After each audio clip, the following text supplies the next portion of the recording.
Street forward sir اس کا جواب دیں، عمران خان گرفتار ہو رہے ہیں یا نہیں ہو رہے سر؟ دیکھیے میں سمجھتا ہوں کہ the full force of the law must be applied irrespective of the individual, irrespective کہ اس کی کتنی فالوئنگ ہے, irrespective of the power he wields. That's the only way forward for Pakistan. تو اگر عمران خان جو کچھ ثبوت آئے ہیں اور اس کے تحت اگر گرفتاری ان کی بنتی ہے, ان پہ قانون لاگو ہوتا ہے تو لاگو ہونا چاہیے.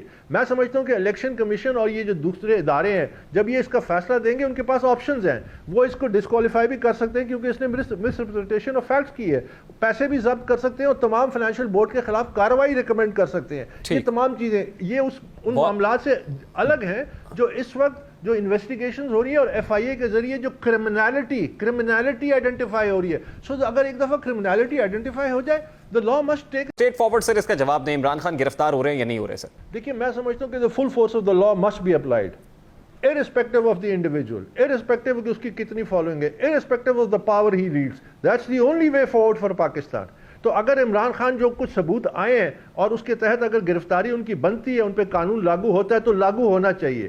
میں سمجھتا ہوں کہ الیکشن کمیشن اور یہ جو دوسرے ادارے ہیں جب یہ اس کا فیصلہ دیں گے ان کے پاس آپشنز ہیں, وہ اس کو ڈسکوالیفائی بھی کر سکتے ہیں کیونکہ اس نے مس ریپرزنٹیشن آف فیکٹس کی ہے, پیسے بھی ضبط کر سکتے ہیں اور تمام فائنینشیل بورڈ کے خلاف کارروائی ریکمینڈ کر سکتے ہیں. یہ تمام چیزیں یہ ان معاملات سے الگ ہیں جو اس وقت جو انویسٹیگیشنز ہو رہی ہے اور ایف آئی اے کے ذریعے جو کرمنالٹی آئیڈینٹیفائی ہو رہی ہے. سو اگر ایک دفعہ کرمنالٹی آئیڈینٹیفائی ہو جائے the law must take its. YouTube per googly news دیکھنے کے لیے youtube.com کی سرچ بار میں googly news T V type کریں. گوگلی نیوز کے پیج پر سرخ رنگ کے سبسکرپشن والے بٹن پر کلک کرنا نہ بھولیے. YouTube پیج پر اپلوڈ ہونے والی ویڈیوز سے باخبر رہنے کے لیے بیل آئیکن پر کلک کیجیے. آپ کو ہر نئی ویڈیو کے بارے میں نوٹیفیکیشن موصول ہو جائے گا.